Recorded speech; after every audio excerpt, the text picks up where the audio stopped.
Welcome to the Wealth Without Wall Street podcast, your guide to understanding how to get out of the Wall Street rat race and start your own mailbox money lifestyle. Now, don't let these handsome Southern draws fool you. These financial minds are teaching our country to enhance savings, increase cash flow, and create passive income, all without the help of Wall Street. Are you ready to break through? Now here are your hosts, Russ Morgan and Joey Murray. Welcome. This is the Wealth Without Wall Street podcast. Your host, Joey the Italian Stallion Murray, joined as always by Russ the Idea Guy Morgan. Okay, Russ, I am going to blow your mind today, and it is a story about my oldest, Annie. As you know, she is killing it this summer. She's going to be busier than she ever imagined this summer. When she's supposed to be taking a break, she's going to be just she got like a new homeschool project. Well, you could call it that to a certain degree. It's actually a business. Okay. All right. Literally, she's selling unicorns now. No, I'm still trying to get them. Actually, they are out of the stall at this point. Like, they are flying again to people all over the country, and I'm so grateful. Have you identified some winners and narrowed down and started like putting those out there? Dude, check out our YouTube videos that I did on 100 Unicorns YouTube page. I got my daughters in there showing off the cool stuff they got from 100 Unicorns. They're going to love it. Okay. Right. But that's not what we're talking about. Annie has been extremely artistically talented, as you know, but recently she took up watercolor, and just randomly during this quarantine, she's been walking up and down our street and just kind of quickly sketching out houses and then watercoloring them and then giving them to the neighbors. And Jess was like, my wife, she's like, I'm going to put this out on Facebook in our neighborhood, just our little neighborhood, and say, for Mother's Day, we're going to do 10 of these, and we're going to charge $25. If anybody wants some, go ahead and let us know. How many people do you think signed up for a watercolor of their house? Man, I have no idea. A handful? 70 people. What? 70. I mean, I have never seen, this is in our little neighborhood. It's not like the city or our friend group, just our little buy-sell group of our neighborhood. 70 people. She is just like, holy cow, one, I charged too little. She undershot the market. She undershot the man of the market. Oh my goodness. I mean, they are beautiful. So I'm sure that she was just like, is this an economics lesson? Are you teaching now? Oh yeah. We have so many talking points. And by the way, the first 10 are going to be 25. All you guys behind that, sorry, but you're going to have to go up. We're going to have to go up on that. Yeah. So how's that going to play out? Have you guys gone back to, how'd you pick the 10 out of the 70? That's what my first question is. Just the first 10 that raised their hand. You just had to do it in order. I mean, that was the only fair thing. You created scarcity like immediately. On accident. Absolutely. This is like marketing. This is economics. This is amazing, Joey. I love it. Well, it just reminded me, we just got off the phone here with Bill Allen, the guy who basically went from being a part of a mastermind to owning a mastermind. Talk about undershooting or overshooting, I should say, the market for him. And now he is teaching people how to take flipping and wholesaling to the level that he's at. And I was just inspired by his story as well as what he's offering to those around him. Well, we've talked about it several times on the show, is that our environment definitely dictates what level we will rise to or stay at. And when he was sharing on the show, Joey, about how he was doing one flip a year, and then he was hopeful, had set his aspiration and goals to do 12 a year, one a month. And then he joins this group and realized there was people doing 25, 50, 100 deals a year. It expanded his horizon to a point where he's now doing 15 deals a month. That's crazy.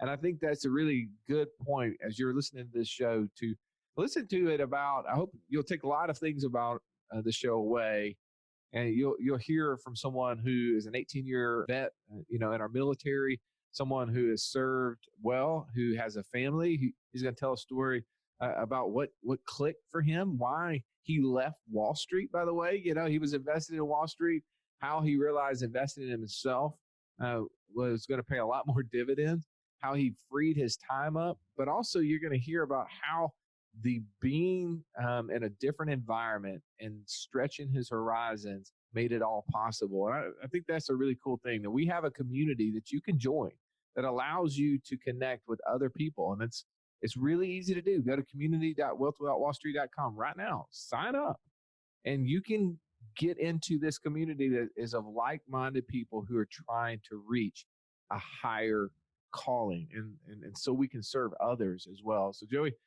let's jump into our interview right now with Bill Allen.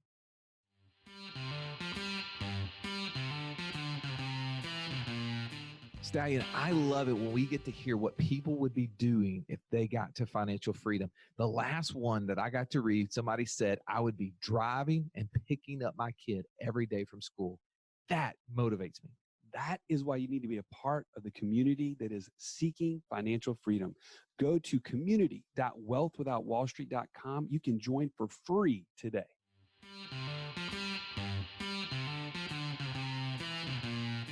Welcome into the show. Today we have Bill Allen from Seven Figure Flipping with us. Welcome to the show, Bill.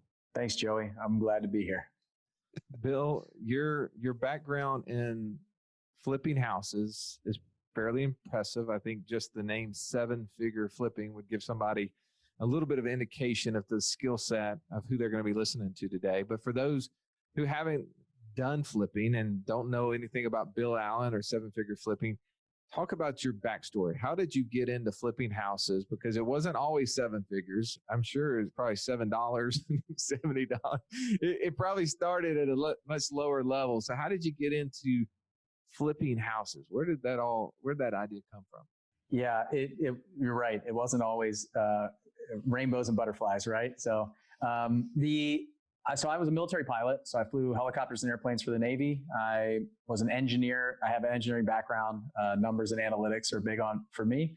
I graduated from college, got commissioned in the Navy, went to grad school, got a master's degree, then I went to flight school. And I was just a government worker nonstop, just moving around. I moved 14 times in 15 years while I was active duty. And wow. I was getting deployed, just bouncing all around the country. And I got to live in England for a year. I got to go to some amazing places, met some amazing people. And through that time, I would move so much that I started buying a house and then fixing it up when I was a single guy. I lived off of like half of the amount of money that I made. I've always been really cheap. So I was always saving money, investing money, stuff like that. And so I bought a house and I fixed it up and I rented it out when I left.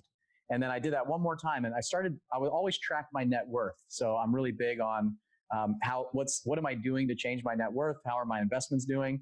And I was real heavily invested in the stock market, actually, in index funds at the time. And I saw real estate. Bill. Yeah. I know you're new to this show. Please don't cuss on the show anymore. Okay. Stock market, stocks, bond. Those are all no words. Okay? I am going to go to a place that I know exactly where I'm going. I'm going to take you there. Come with me.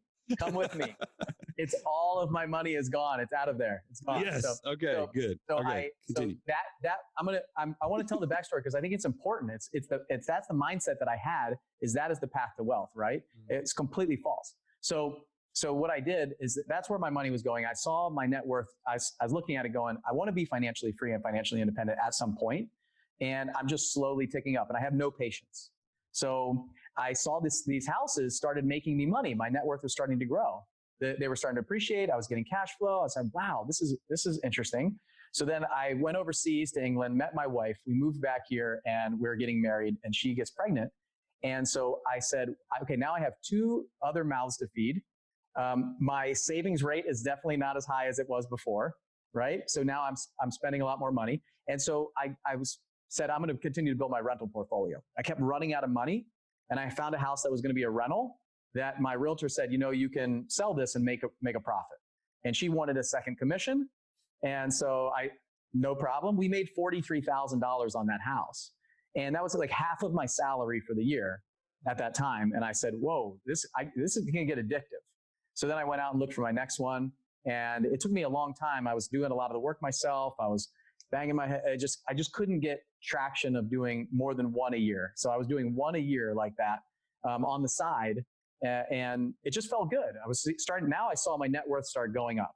So fast forward a little bit, my money started to move out of the stock market. It started to move into, self-directed IRAs, self-directed 401ks, different wealth building strategies to use in my real estate business. And I was able to grow that from doing one flip a year to, we do about 15 houses a month now.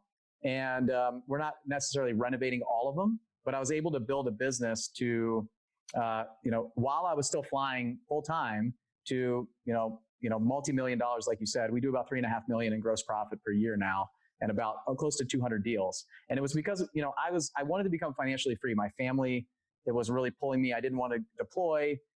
We had a lot of things come up personally that just kind of, I wanted to do what I wanted to. I've always wanted to, like in flying, I want to fly until it's not fun anymore. I want to do whatever I want to do. I don't want people telling me what to do. And so I was able to do that. Now I work because I want to, not because I have to. And that's kind of where I wanted to go. So hopefully that was in a nutshell for you. No, that's great. Talk about that journey though, from doing one house a year to 15 a month. There's some serious lessons that you had to learn for that to be possible. Just give us a couple of those. Give us some insight, because I think that sometimes it's hard for our brains to even comprehend. Well, it was hard for mine to comprehend at that time too. My first goal that first year, so I did one a year for about 2 years. And before that, it was a couple rentals. And so I'd been investing in real estate for 5 or 6 years at that point. And I didn't know anybody who did more than 10 or 12 deals a year. And that was like the bigger player in that was in my world, right? And so my goal was to do 12 a year. And I was trying to figure that out. And I thought that would be like astronomical. There's no way that I could do it. So it was really about who I was around and who I was associating with. That was the biggest thing for me. So I had this like glass ceiling. I had this barrier. I had this limit that I placed on myself. Probably just because I'd never met someone like that before. Growing up, and my dad ran a company, and I saw him started out of our basement. And I would always think that people were making $150,000, $200,000 were doing really, really well. Like that's the goal. And that's just because that's what I was around. And there's people that when you get around them and they're making a couple $1 million, they don't think anything of it. They just think that, yeah, that's normal for me and I'm used to it. And they hang around with different people. So for me, I listened to shows just like this one. I listened to podcasts, and I started listening to somebody who was doing 150 deals a year. And at first I was that person who said, that's not possible. You can't do that. He's lying, and because you're a skeptic in the beginning, and you have to figure out what that next step is. So I kept listening, it started resonating with me. His core values, my core values seemed to align. And I ended up the cheapest guy in the world. I have a library card. I didn't even buy books. Like I would go rent books, and I still have a library card now. And I just would never spend money on my self-education, my personal education, right? I spent so much money on my formal education because I looked at it differently. It's just a mindset piece. So I ended up paying $25,000 to join his mastermind group when he started it, which is 7-figure flipping. When I joined it, I was a member, right? And so I joined this mastermind group, and I got in a room with people who were doing 40 deals, 50 deals, 100 deals. But my local group, the local RIA, was like 10 or 12 or 5 or never done one. So it's just, I realized what's possible. It shattered the glass ceiling that was above my head. And now I think I really, truly believe that humans have unlimited potential. But I feel like I had a governor on me for a while. Like I had this limiter, and we all have it. There's something stopping us, these limiting beliefs that are stopping us from achieving our potential, or even just a little bit more. So that was it. Just getting around the right people. That's what allowed me to say, okay, well, if he can do 100, then I can do 50. And now if I can do 200, then somebody else is doing 1,000. So it's just kind of, and they're normal people. They're just like me. They were the nicest people in the world, and doing it ethically with integrity and all the things that I thought, if I could go on like this for hours. Like you could say what did they, oh, that person's rich, or they drive a nice car. I wonder what they had to do to get that. Like, why do we say stuff like that? Like, how many people did they help? to get where they are to get that. Should be the Yeah, there's programming, and Russ and I talk about this. You also mentioned earlier, like you had this mindset that the only way to wealth was through just putting money in Wall Street, right? And stocks and bonds, and this is the way people do this. The same way people think about money is that there's this limit of, well, the only way somebody got that is through some, some means that I'm not going to do, right? Like I'm not going to be like that. But I think Russ got too far ahead of us in your story. You mentioned this in passing that you really wanted financial freedom. What was it? Is there anything in your mind, even a moment or even a story you remember where something switched and you no longer were really that interested in flying as much as you were about spending more time with your family? Do you remember anything like that? Yeah, absolutely. I mean, I remember when, if you don't have kids when you're listening to this podcast, I'm not going to be able to truly define the feeling that you see your first child or you hold your son or daughter for the first time, because that to me was like, it transformed me from, I will never go back to that person that I was before that. I felt like I don't know, like a love that I can't even describe at that point. And I said, like, I cannot leave this child and go deploy and go do these things that I have to do.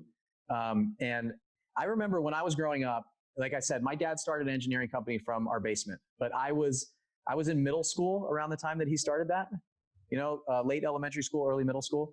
And all the way through high school, he was at work all the time creating this thing, building this business. He actually ended up building it into a very successful engineering company, but he wasn't around very much. And then when I was in college, he could come to everything. Like later on in high school, college, he was a phenomenal dad. He was a scout leader. But he was burning the candle at both ends all the time to try to be with us and be at home. I remember he would come home from work and he would lay on the recliner, turn on Star Trek, and he'd be out in 2 seconds, just sleep. So tired, right?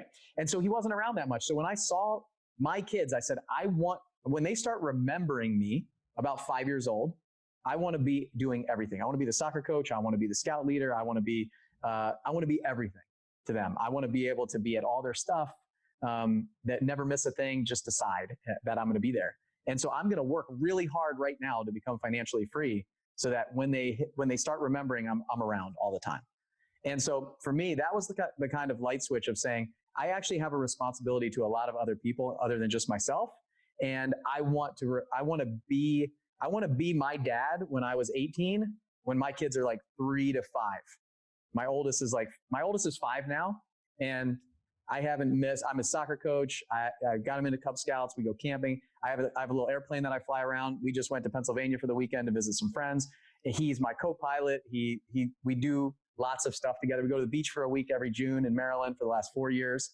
And I don't care. I don't have to take my computer. I don't have to work. I can do what I want to do. So that was the light switch for me and I thought it was about money at first. Like I started it because of money. And then I kept going because of freedom.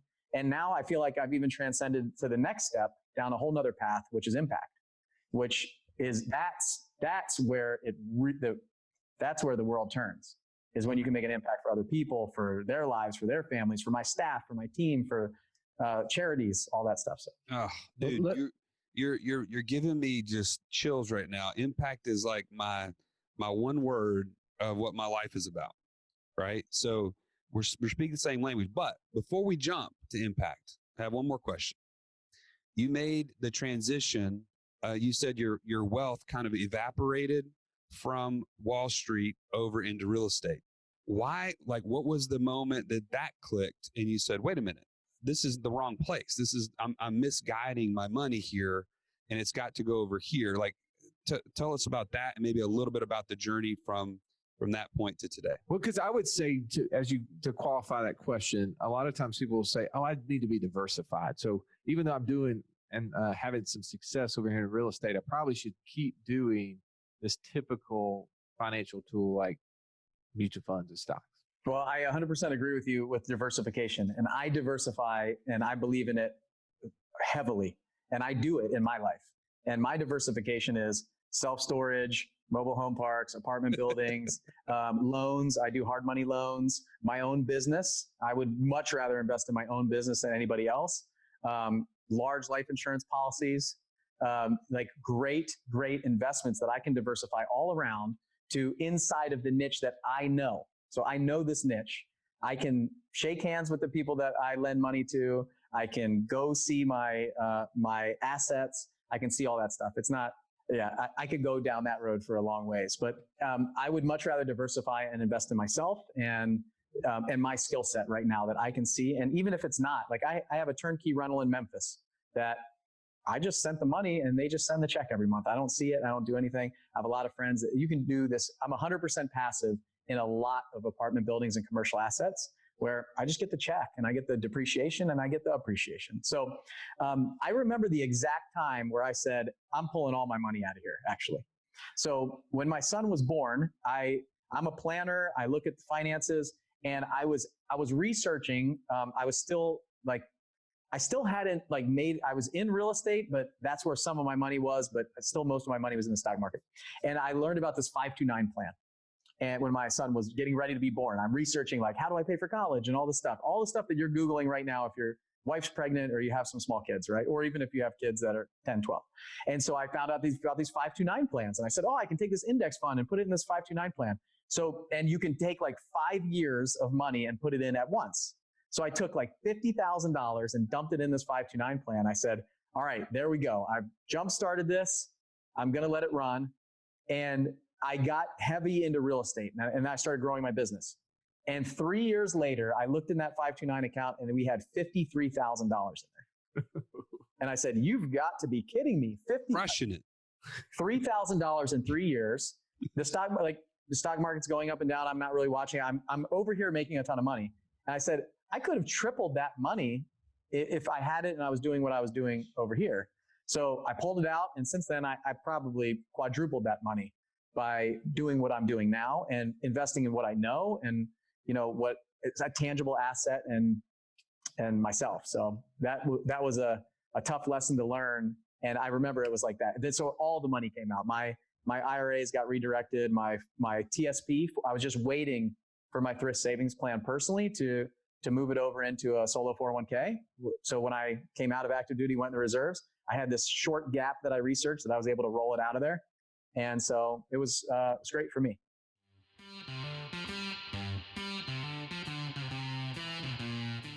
Okay, I've listened to at least 5 podcasts. I'm now an expert in the infinite banking process. Maybe not, but yet I would love to talk to somebody about it. How can they do it, Joy?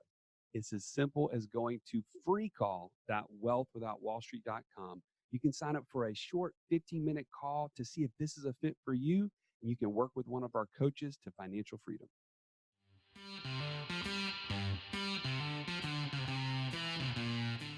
No doubt. Well, that is what it takes, is to invest in yourself. So if you're going to diversify in different businesses and entities that you know more about, not more that you don't know about. That's a problem. I think sometimes people get into this concept. I need to diversify. So I'm going to diversify in 10 things I know nothing about.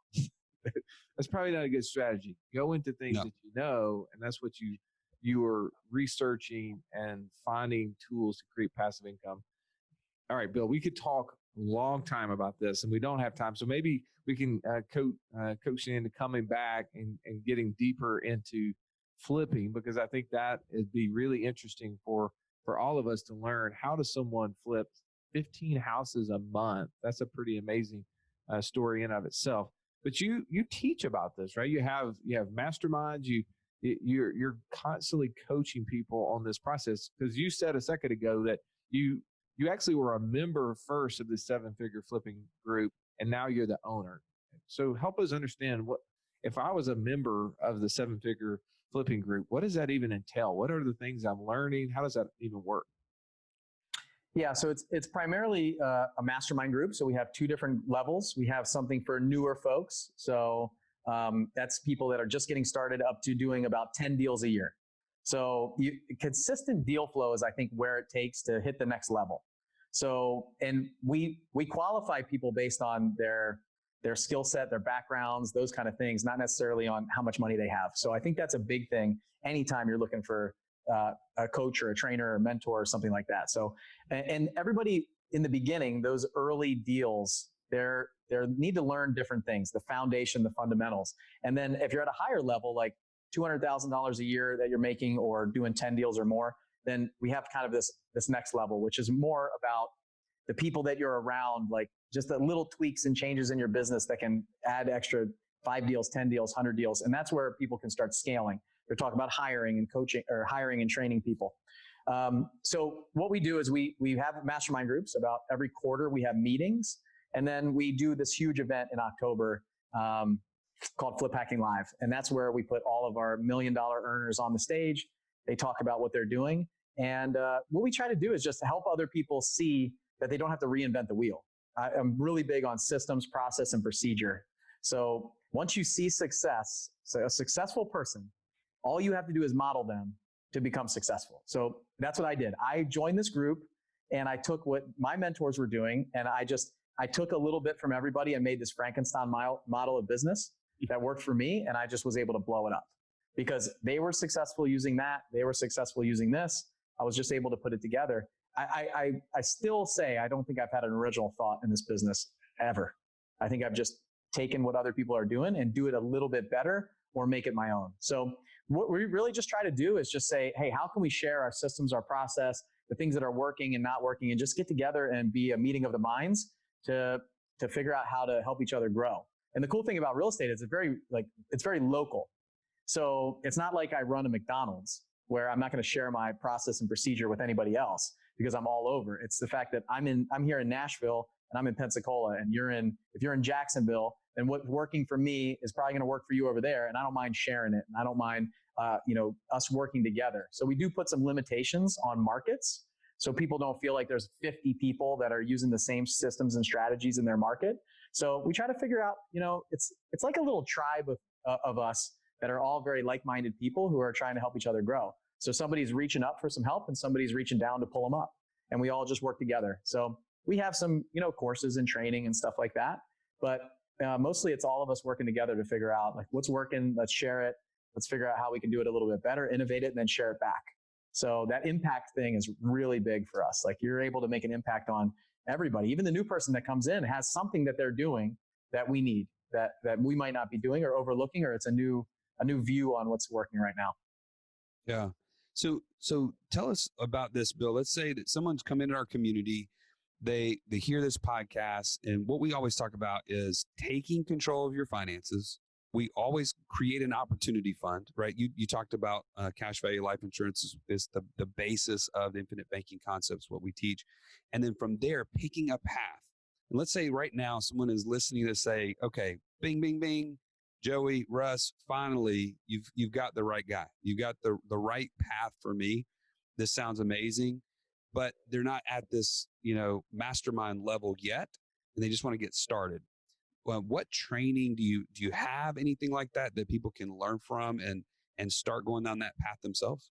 Yeah, we do. Actually, when I bought the company, I was at a point where I either am going to franchise my business, and actually we were going to go sell franchises and build out all the training that we use inside of my company, or we're going to offer this for our mastermind members. So what we did was we sat down, myself and my COO, and we put together everything that we do in our business. So all the way from like sales strategies, the way we talk to sellers and negotiate, marketing, the wholesaling side, the flipping side, everything that we do for basically when we hire somebody, they come in and they watch these training videos to see exactly how we do it. All of our documents, our procedures, our process. And we just kind of bottled all that up and said, hey, this would be perfect for our mastermind members to get going, train their teams, train themselves, train their staff on exactly how this business works. It's somebody who's already successful. They know the path. It's all systemized. They should be able to watch these videos and just roll out and be able to do it. And then also reference back to it if they have a question or they're not there yet. So they might want to move on. How to raise money, how to negotiate with sellers, how to send direct mail marketing, what card to send. All of our documents are attached. So for somebody who's new, I think what they need is they need like this jumpstart system. It's like a systemized process that you could follow and just go from, in my mind, doing one deal a year or never done a deal to getting your first deal, your second deal, your third deal, and how to grow a business like that. So what we did was we just bottled exactly what we're doing, and we rolled it out, and we called it this, we call it the 7-figure flipping video vault.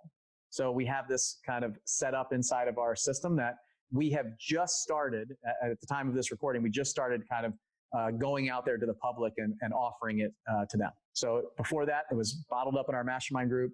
It was the foundation of what people are doing, what people are learning.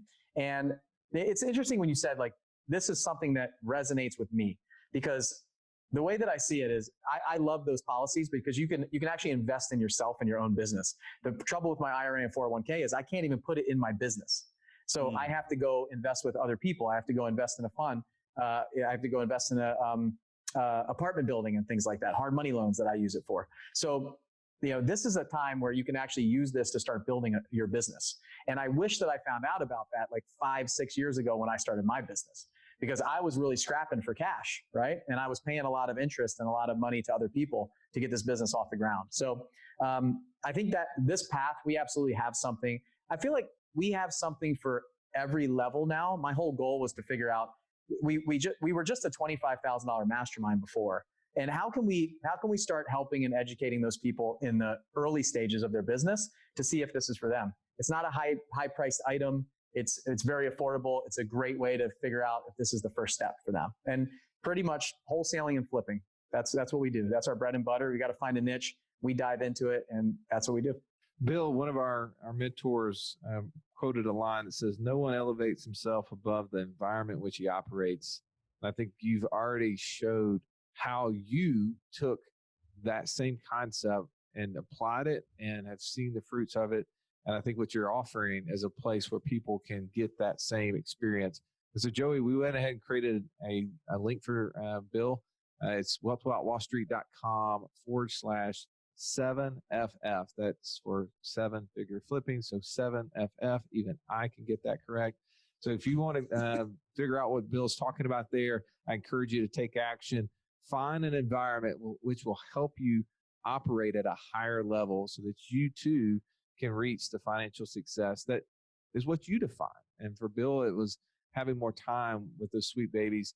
And we all know that time is the one limited commodity that we can never get more of, and we need to enjoy it while it's here. So as you're listening, we thank you so much. If you haven't already taken time, rate, review, and share this podcast with other people. And Bill, we thank you so much. Can we get you to come back on, maybe even do a Q&A at some point? Yeah, absolutely. I'd love to. This is fun. I love talking about this stuff. All right. Well, thank you so much. Thank you for listening. Have an amazing day. This has been the Wealth Without Wall Street podcast. Don't forget to subscribe to the show to break free of the Wall Street mindset and begin building wealth on your own terms in places you understand so that your wealth will never run dry.